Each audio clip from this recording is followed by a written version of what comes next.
about that in a minute. But each one of these lessons has a little intro I'll share with you. The writer of this said, I stood in the kitchen counter grinding coffee to brew a fresh pot for my family. My mind whirled with the grinder. In the midst of an already full schedule, I was managing the care of a 97-year-old widowed friend, and her needs were in a rapid state of change. My mind was spinning, trying to anticipate what to do, when to do it, how to find the resources. My mind came up blank. I couldn't figure it out. And the coffee, it turned out weak and undrinkable. My whirling brain produced nothing but anxiety, and the work of my hands was abandoned as I left the present moment and visited the imaginary, quote, land of the worry-filled future. We're all acquainted with this land. We live there too much of the time. This accounts for a great deal of the stress and distress we experience in life. It turns out that no matter how worthy the cause we're worrying about, the worry is not only a waste of time and energy, it's worse. It's an activity that robs us of the awareness of God with us here and now in this present moment. It blocks us from resting in God's presence and from receiving the many gifts of God's loving care and provision each moment of the day. My whirling mind was a result of me forgetting that God can be trusted to provide and guide. My work was not to figure everything out right that moment, but to entrust myself and our widowed friend to God's care, thanking God that the Spirit would show me what to do one day at a time. So an opening question is, what happens to you physically, spiritually, emotionally, relationally when you worry? What happens to you physically when you're worried? Anybody? Get a headache. Get a headache? With fibromyalgia, your pain gets worse. The pain gets worse. Muscles tense. Not something real good, huh? What happens emotionally when we get all worried up? I wish I could just film Wendy's face right there. Her expression on her face. You know, I think that emotionally, when we worry, everything gets worse. You know, we get sadder, we get more scared, we get more frightened, we get more overwhelmed. And then I like the fact that it asks about relationally. How do you get along with other people when you're so worried? How does that change, or does it? You get more aggravated at other people normally that you just kind of blow it off.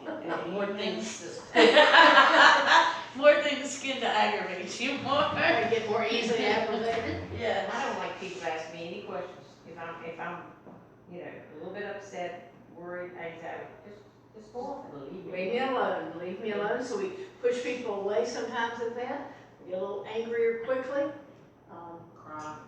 Cry. And you know, and the thing is that sometimes we don't even realize why we're having those reactions. Have you ever just realized suddenly you're tense and you're gritting your teeth and you realize you're worried about something? Or you've just bitten somebody's head off that you usually wouldn't bite their head off for exactly the same reason. You realize there are other circumstances. And I like this study because it doesn't say don't have that. It says be aware and see if there are ways you can do things differently. That's so important. I don't like Bible studies or sermons that tell you you can't feel, you can't think, because that just makes me blow it off. I know that I do. So the first question when we look at Matthew in just a minute, about the wisdom that Jesus offers about the priorities of those who follow him. Let's read through Matthew 6:19 to 34. And it's okay with you, I'm going to read part and then I'll stop and tell you where to pick up. I'm going to read 19 through 25. Do not store up for yourself treasures on earth where moth and rust destroy and where thieves break in and steal. But store up for yourself treasures in heaven where moth and rust do not destroy and where thieves do not break in and steal. For where your treasure is, there your heart will be also. The eye is the lamp of the body. If your eyes are good, your whole body will be full of light. But if your eyes are bad, your whole body will be full of darkness. And if then the light within you is darkness, how great is that darkness?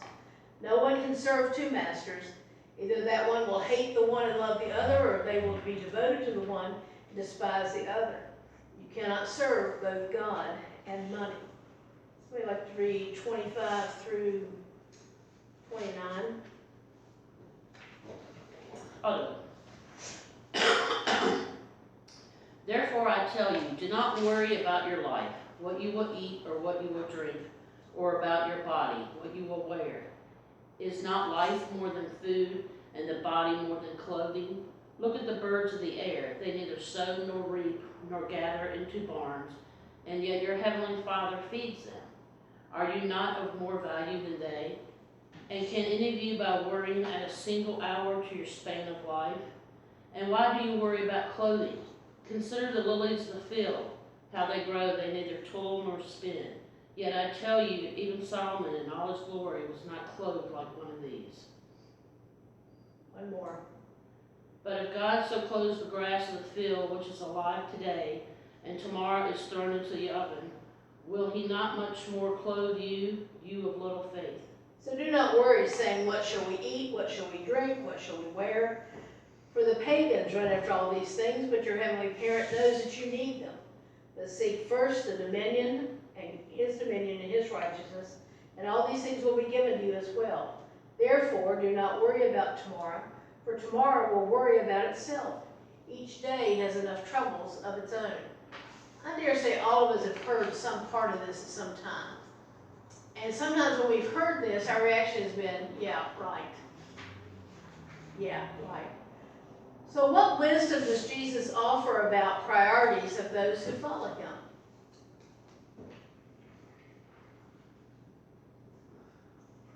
Talks about is priority having the biggest car, No, it's having the most commas in your checking account. provide what you need. Provide what you need. Yeah. Yeah. And the priority of realizing that what we think is always important is not always the most important. Not always the most important. What contrast does Jesus make between riches or treasures on earth and in heaven in verses 19 to 21? What's wrong with as he talks about the riches on earth, what's wrong with those? What's the problem with those? They disappear. They disappear. I love the fact he talks about moths getting to them. Now, you know, we understand that, but we have, what do you call those things? Mothballs. But in that day, understand they didn't have that. They didn't have cedar-lined chests. Whatever they had was just out there, if you will, almost in the open air. And anything they tried to save, what did they do with it? They wanted to hide something and keep it. Bury it. They'd bury it. They'd ideally put it in a cloth sack and bury it. Well, you know, worms crawl in and worms crawl out. That could disappear. What about the people that get, I mean, to this day, I'm sure they still do it. It's not just something that's in Egypt or whatever, but people that get buried with a lot of worldly possessions, like they think they're really going to take it to heaven or hell with. Well, I always hear about somebody wants thus and such in their casket with them, or the guy that wanted to be buried in his Cadillac I remember that. because they wanted to take it with him. Yeah. Now they want to take your jewelry and everything off because they're afraid people want to steal it. So if that's the case, if that's what happens to the earthly treasures, then what's so good about the heavenly treasures? They last forever. They last forever. They can't be eaten by moths. They can't be stolen. And it seems kind of obvious, but think about, in California, we often have the forest fires that we get near to houses. And I worked with a woman, and she got a call that the fire was getting near her neighborhood. And she called her husband, who was closer than she was, and she said, go home and get. What do you think she wanted him to get? What was the most important thing in that house for him to snatch out and bring? Kids weren't there. Our pictures? Pictures? Bible. Bible. She was Jewish, and her parents had gone to the Holy Land. They had brought back a stole for their son when he had his bar mitzvah. And the first thing she wanted her husband to go in and get was that stole from the Holy Land. That still gives me goosebumps. Now, sure, she wanted this, but she said, now, Henry, the first thing you get, and I heard her, I was right there standing by her on the phone. And you think about, if it were your house, what would be the first thing? My animal. Besides that, it would be pictures I know that I would go right down the steps, open up and get the big box and out the door, because that was before you had cameras. Our phones. Yeah, so, you know, the phone, or yeah, pre-phone, you know, where you had them little disposable cameras and you went to, got them dumb pictures on you. Polaroids. That's what I wanted to get, that's what I did. Black and white. You know, I think about that sometimes, because I have a lot of things that are real special to me. Some of them are over there in that office, some are at my house. But I have, other than Joanne and Rudy, I have a hard time of thinking what thing I would want to get. There are a lot of things I'd be sad if they disappeared or if I lost them. But I can't, I've tried this so many times.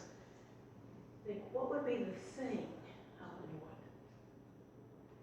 And then I get to the place again of realizing, and if I didn't get to get it, guess what? Life would go on. Life would go on. But there are a lot of people who can't quite get to that place. I haven't always been at that place. I haven't always been at that place. Number 3, what comes to your mind when you think of riches on earth and riches in heaven? What might, now this is not a one's bad and one's good. It's all a matter of how you deal with them and how you keep them. But what kind of things might be considered riches on earth? Cars, clothes, money, Cars, clothes, money, Material Jewelry. things. yeah. jewelry, Material things. material things.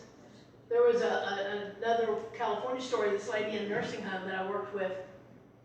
She had moved there from Florida because Hurricane Andrew, and destroyed most of her stuff, but she had saved her china and her crystalware. And her daughter said, I don't want you staying there anymore, Mom. You've got to move to California. We want you safe. So she packed up all her china and all her crystalware and moved to California. And 2 weeks after she moved to California, guess what? An earthquake hit. And she had not secured it like people there know how to. And she lost every Oh, that's piece decent. of it. Every piece. Oh. And I remember she just shook her head and she said, oh well, oh well. But those are the kind of things that, you know, that it was obvious it hurt her that she lost them. But okay, those are easy to pick out. What are heavenly treasures? What are those intangible treasures? Love. Love, memories, positive things that we've done or people have done for us, answered prayers. You know, nobody can ever take that from you. Nobody can ever take that from you. Jesus changes metaphors and talks about our ability to see in verses 22 and 23. What is Jesus suggesting that we need to be able to see? Now, you know, when he says here, if your eyes are bad and your whole body will be full of darkness, he's not talking about this. He's not talking about your ocular sensory items. What's he talking about? When you do bad things. We do bad things. How about the way you, the way you see things? Are you a positive person? Are you an optimist or? Half full, half empty. Yeah. I love the thing that says it doesn't matter if it's half full or half empty, it can be refilled. You know? But it's that kind of thing. It's also how we look at things, how we view them, what we look at and view. I'm telling you, if your TV's on CNN all the time, you're not going to have a lot of good positive in your spirit. I've had to restrict my CNN.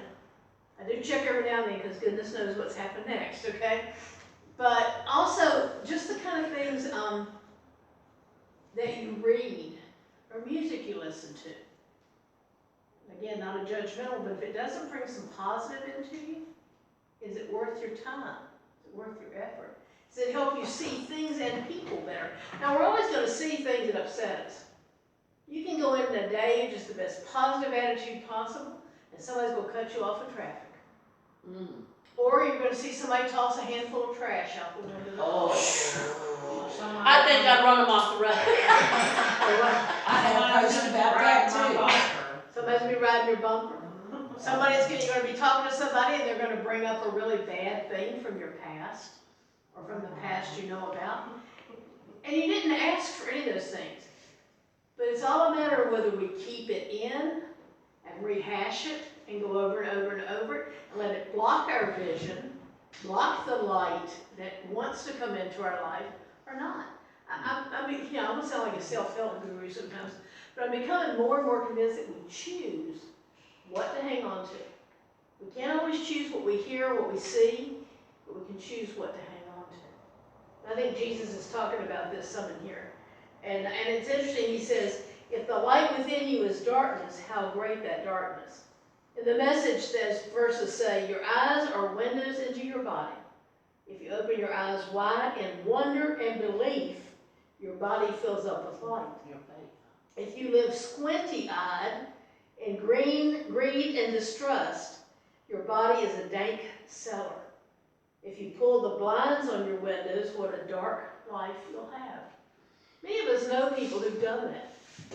Close the blinds on anything good in their life. And all they ever see is the bad, the negative, the awful. And that's not how Jesus wanted any of us to live.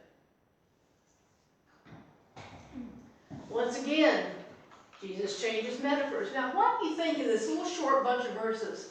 He's already changed metaphors. He's talked about treasures that the moths could eat. Now he's talking about the light that comes in our life. Now he goes off talking about the birds and the bees. I mean, the birds and the flowers. Why does he change examples like that? What may reach one person might not reach the other. Bingo. So, yeah. Bingo. Jesus had a way of, it was almost like throwing it out there and seeing what will stick, or who will catch what's thrown out there. And that's a sign of a good teacher.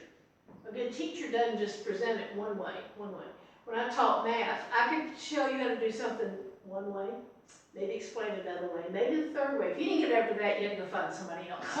You know? But Jesus had a way of changing these metaphors. And so this time, he talks about servants and masters. In verse 24. Who did a song based on this? Anybody know a song that was based on verse 24? You got to serve somebody. Come on, you music people. Bob Dylan. No one can serve two masters. You can't worship two gods at once, Message says. Loving one God, you'll end up hating the other. Adoration of one feeds contempt for the other. You can't worship God and money both. Now, understand that word worship. That means giving your total, whole, undivided attention to. It's not saying you can't also earn money. It doesn't say you have to choose God or money. It's where your focus is. Where your focus is. You know, in the world then and the world today, you can't just live on good thoughts and good looks and sweetness. But it's where that emphasis is. What will you do? What will one do to make money?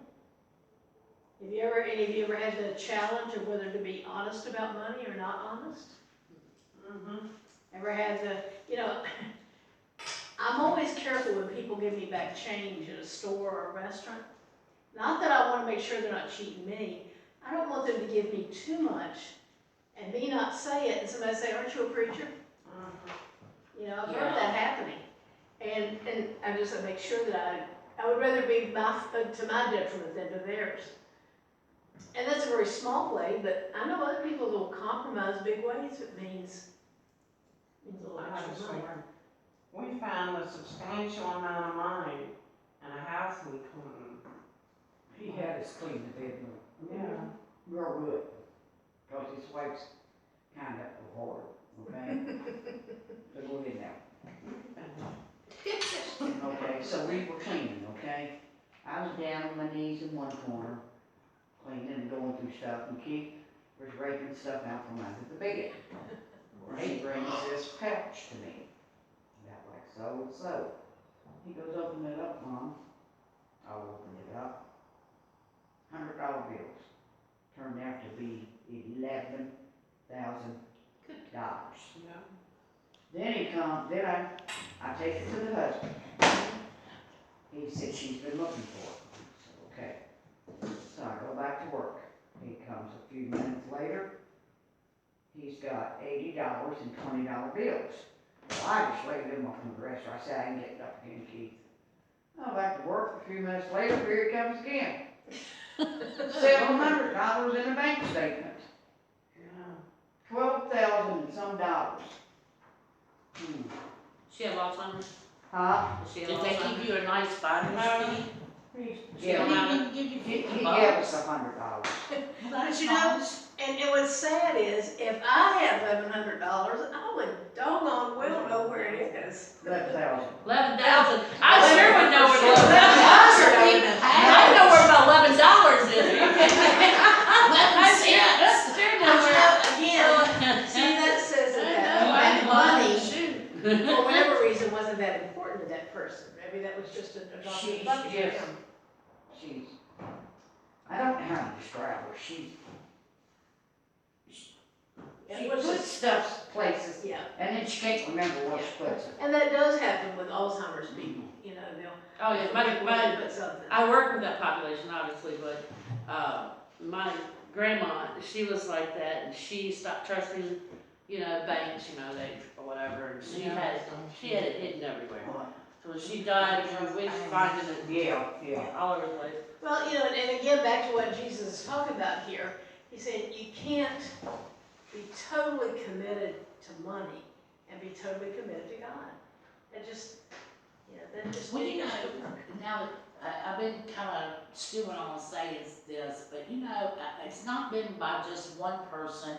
It seems like to me more than once in my life, I've heard what I felt was the most stupidest thing I've ever heard, that people that are wealthy, that are in the church would say, if you are faithful, this is what you will inherit. You'll get all this stuff, you'll get all this money, you'll prosper.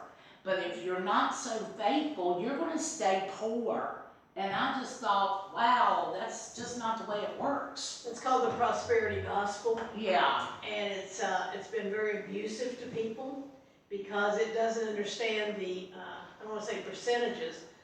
We go back to that story with the woman in the temple that came in and put her 2 pennies in.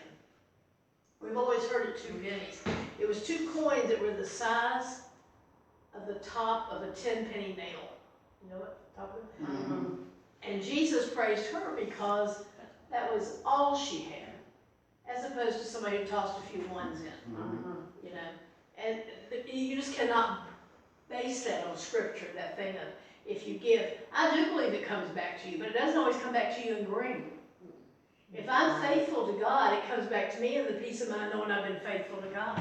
I don't even think they were talking about just money. I think they were talking about you living your life in a good Christian manner. If you weren't living your life in a good Christian manner, that you would be poor. And the persecution and the poorness was so common in the Bible to the most faithful people. So I could never grasp when people The said followers that of stuff. Jesus were known as the Amaharas, which was the lowest class, the poorest people, because they couldn't depend on their finances. They were open to depending on God. Yeah, that prosperity gospel is just, to me, it's just a lie. Yeah. It's just a lie. I know too many people who have been abundantly blessed in their heart and their spirit, and sometimes in stuff, who are not the biggest givers in a church. I don't know who the biggest givers are in the church because I don't look at the money. I told them when they interviewed me, I'll do anything you need me to do, but I'm not counting money. I don't want to know. Because I know in my spirit how people are with their faithfulness. And faithfulness doesn't depend on how many digits. You may be in it being as faithful as you can with that $5 bill. Whereas somebody else may be just as faithful when they put that $50 bill in.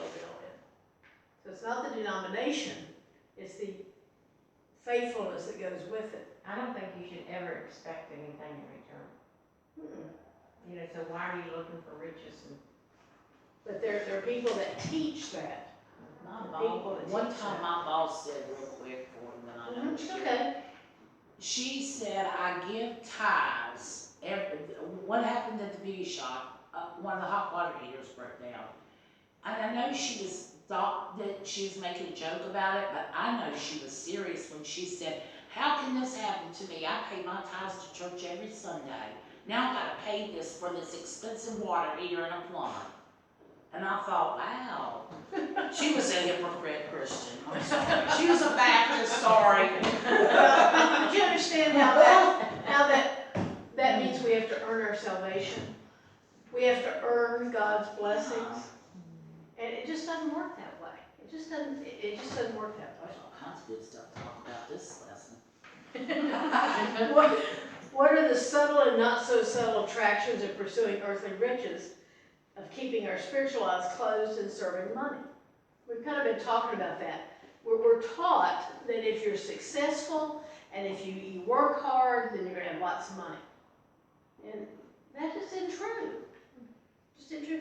But it also is not true that if you have money, you've not been faithful and you've just been serving money. A lot of it comes down to the choices we've made in life. Sometimes it comes down to the education we had. Sometimes it comes down to the opportunities we've had. You know, my dad started out making 80 cents an hour digging ditches for the town of Christiansburg. He finished up as being assistant superintendent of public works. I don't know how much money he makes, he never told us. You know, but it's not always based on that kind of thing. Also, I've known some people who've been very faithful to God, have not had a lot, but have people who can look to them and say, you led me to the Lord. You taught me first grade Sunday school. When my mom taught first grade Sunday school, she made the kids learn the books of the Bible. All of them. And people would come up at her funeral and say, I know where Obadiah is because your mother made me learn those books of the Bible. Yeah, that doesn't have a money account on it. Okay, so now we've talked about money and God, and now we're going to go to another metaphor when he gets to the birds. Jesus turns to nature to offer a new perspective. What is he saying as he talks about the birds and the flowers in verses 26 to 30? Is this a gardening? Is this a lesson on how to garden?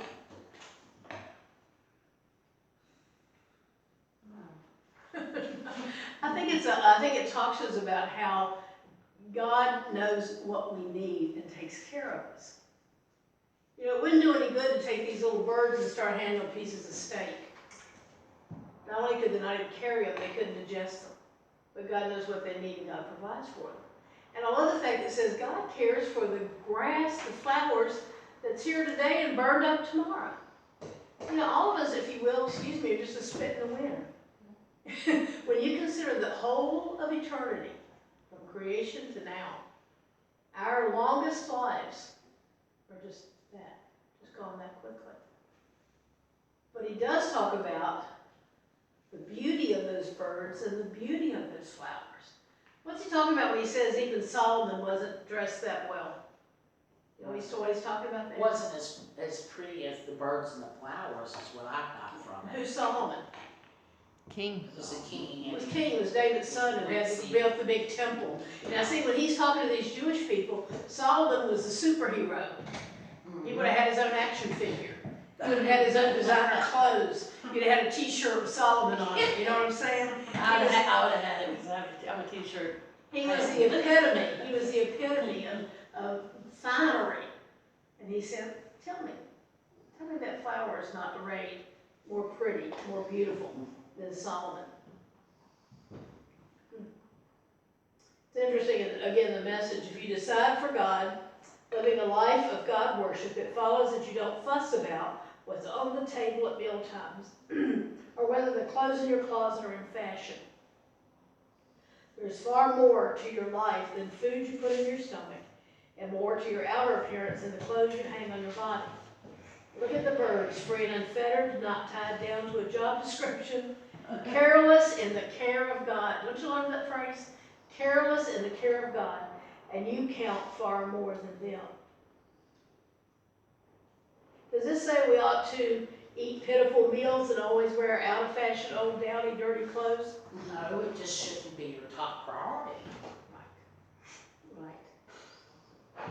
Many of us grew up in churches or have been in churches where you had to be dressed the right way, or you'd feel out of place. When I started going to the Episcopal Church, I had a clunker of a car. It was such a clunker, it had snow tires on it year-round. Okay? And most of the people at this church I was going to drove really ritzy, nice cars. I would walk and park 2 or 3 blocks down the street and walk up to the church, because I didn't want to put my car in their parking lot. Did anybody ever tell me I had to do that? No. It just felt uncomfortable. It felt uncomfortable. So he's talking here too, I think, about simplicity, about looking for what's important.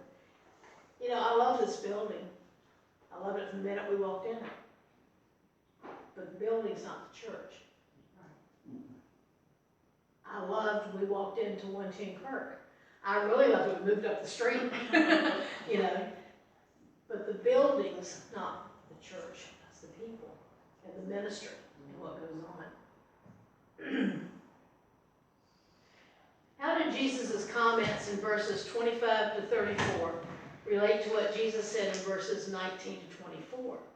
19 to 24, he was talking about don't hoard up treasures, keep clear what you're looking at to bring light into your life. You can't serve one master over the other. And then he starts talking about the rest of this chapter, this verses, about what we eat, what we drink, what we wear, our clothes. Well, what made him change his tone, or what happened there? He's telling us not to chase what? Not to chase treasures, not to chase tangible things, but to lay up our treasures in heaven. Some of you may have heard a song, it was big a long time ago, "Thank You for Serving the Lord." And in that song, the guy dies and everybody comes up and says, "Thank you for teaching Sunday school. Thank you for leading my youth group. Thank you for leading me to the Lord." He also here talks about that we shouldn't walk blind to God's care. Walk blind to God's care. Have you ever had somebody give you something or help you with something, and maybe they didn't put G-O-D on it, but you saw it as being from God? Look, I'm thinking about if somebody's ever helped you in a situation, whether it was financial or showing you how to do something, teaching you how to do something. And they may not say, and it's really good if they don't, they say, "Now, God has given this to me to give to you. You make sure God gets the credit." But they just do it, and you know it's from God. You know it's from God. That's some of what he's talking about there, too. Just finding God in the simple things. The other thing that comes through in this is if we serve money before God, we're being delusional. Because in essence, this church doesn't write my paycheck every 2 weeks. God writes that paycheck. In essence, your business doesn't write your paycheck. Social Security doesn't write our paychecks. In essence, that only happens because God set things up. And hopefully we'll preserve things. You know, like that. And so we have to be careful where our focus is. Jesus was all about focus, not rules. He came out of a society, the Jewish society, where if you kept this rule, this rule, this rule, then this good, this good, this good would happen to you. And Jesus is all about keeping your focus on Him, keeping your focus on God, and things will work out. I know most of you have been in situations before where you thought there was no hope. There's no way that bill could get paid. There's no way you knew what to do next. And guess what? It gets paid. We're still here. We're still here. The bill got paid. The bill got paid. Maybe not the way we'd like it. We're still worried about the next one coming up. But I don't see any of us in here who look like we've missed too many meals. You know? Usually over that. I don't see anybody coming in here. You know what I'm saying? Now, that doesn't mean there aren't people who are in that situation, but you know, maybe there are people in that situation, maybe I'm the one to help them, or the one to direct them to somewhere. Number 9, in verses 25 and 34, Jesus talks about anxiety and trust. In your busyness, what anxiety do you experience? What happens when you worry about the future rather than staying present to God's care in the present moment? Right this, not this minute, but right this time in your life, what's the biggest stressor, if you care to share? School. School?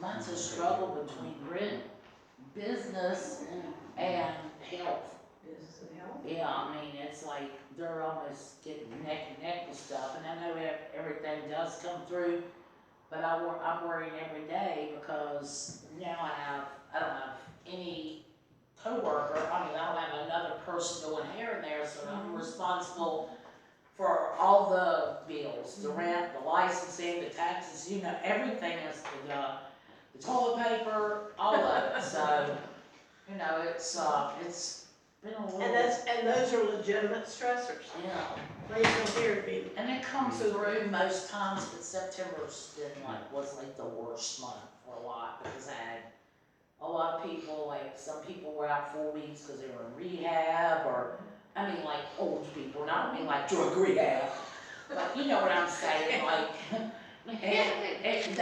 your people that die or move away, or get sick or whatever, your bread and butter people, and when they're gone, it makes a real big difference And you know what, in that the income. happens in businesses like Yeah. Keith and Sharon have. It Yeah, happens in and church. Wendy's stuff too, yeah. And when you church, you know, it happens in church. Mhm. Somebody goes on vacation for 3 weeks, and if they don't send their offering, Exactly. it bites. It does, it bites. So how do you keep yourself from, I mean, that is me, I mean, how do you keep yourself from How do you getting keep heat yourself and staying worrying? present in God's Yeah. care to the present moment? It's really difficult. I think a lot of it goes back, the piece out of here that hit me the strongest about how to stay not totally in a whirlwind in our busyness, which is what the study's all about, goes back to those verses about the eyes. What we look at. Yeah, there's always gonna be money stressors. I don't know anybody that doesn't have some money stressors. I guess I just don't run with the fat cats. There's always gonna be, for many of us, health challenges. You know? There's gonna be people challenges, i.e., why isn't so-and-so helping with such and such? But the eyes thing was, what do we keep our eyes looking at? The dark or the light? Do we keep our eyes looking at the negative or at the positive? And for me, just answering personally your question, Rhonda, when I find myself caught up in that, I have to stop and literally tell myself 2 or 3 things that I know are positive and good in my life.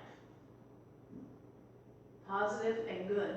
I can stand in the shower and be saying this, oh my gosh, it's gonna be an awful day, what am I gonna do? Are there gonna be enough people at Bible study, and the offering's gonna be enough, and is Joanna's health gonna be okay, and what about Brady? You know, and I just, you get caught in that whirlwind. And that's when I have to literally stop and say, you've always been faithful. You've always been faithful. There's a verse in Psalms, I have no idea where it is, but Jeannie used to quote it to me all the time. It says, I've never seen God's faithful stand on the corner begging bread. I've never seen God's faithful stand on the corner begging bread. I mean, you know, every time I do, this might sound corny, she might know that about me, but, every time I do pay a bill, I thank God for giving me the skill to make that money to pay that bill. No matter how much I worry, each time I'm paying that bill, I always say, thank you, Lord, for, you know. And see, that shows you're giving credit where credit's due. Instead of going, boy, I really stretched that money this time, didn't I? Man, I really sweet talked them so they gave me a good tip. You're thanking God for that.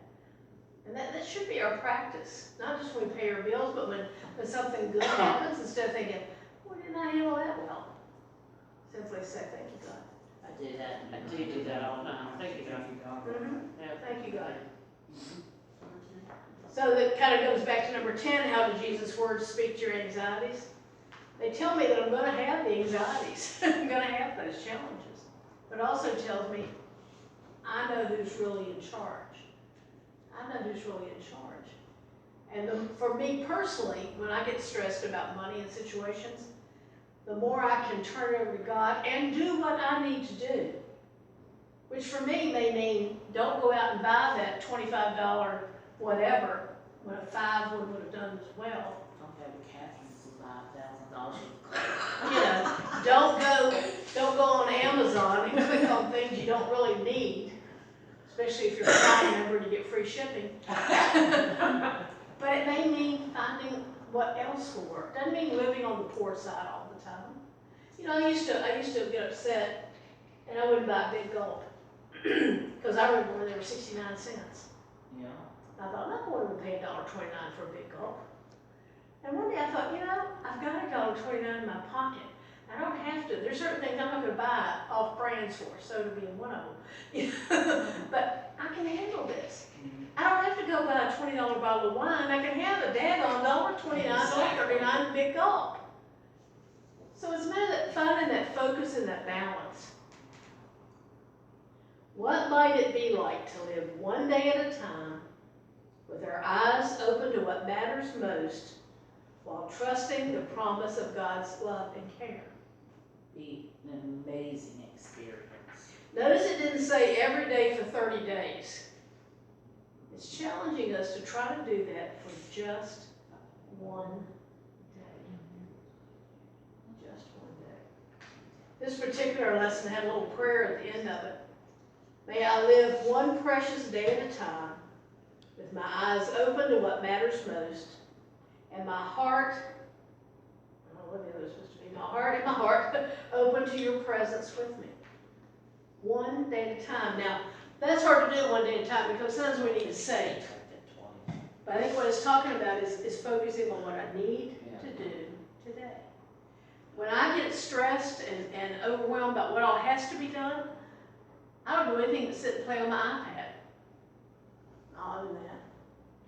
Or I'll sit and I'll just stare at the TV when I need to get up and do something. Get up and make some movement, make some positive. So I don't know if this helped at all with busyness, but it does encourage us to live in the moment, live in that moment. Because you know, in reality, when we stress about what else is going to happen and what could happen, does it change that? No. Well, if anything, it weakens our resolve and weakens our resistance and weakens our immune system to handle what does come next. Now, please hear, I hope you've heard all the way through this. I'm not saying you're never going to worry. I'm not saying I'm never going to worry. What I am saying is Jesus said, keep it in balance. Next week is seek and live in God's wisdom. And it's from the book of James. I love the book of James. It is the most practical book in the Bible. I think there's two that you can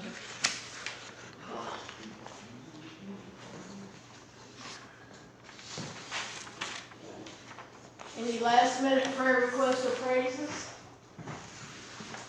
There's actually a minister here in Roanoke who lost his wife last week.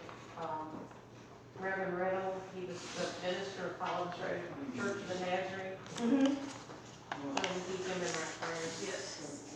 Keep our Supreme Court in your prayers. They're meeting on some very important topics this week that have to do with the LGBT community. Also, so much was going on Sunday, I didn't mention that Thursday is National Coming Out Day. Reverend Doris Berry once said, I'm so tired of coming out. She said, I'm forever being asked about who I am, what I do, and I have to come out. We don't just come out, people don't just come out as LGBT, they may come out as an ally. Sometimes we have to come out as a Christian. There are people maybe in your neighborhood or even in your family that don't know the church is important to you. So I encourage you on Thursday, if you encounter someone that might need to know that you love Jesus, somebody that might know that you have friends or family that are LGBT, or that you are, I encourage you to find a way to share that. The rule used to be, you gotta come out, you gotta tell somebody. You know, I've seen that just panic people. But you'll know when it's time, especially to come out as a believer. Father God, we ask that you be with Pastor Riddle and his family and his church as they go through this grieving time. We thank you that we can lift him up and hold him close to you. Be with us during this week as we tend to get caught up in worrying and fretting about world events, about our country, about our jobs, about our families. Help us to know that we are accomplishing nothing in that moment of worry, but if we'll simply take that moment to pray, it may just make a difference. In your name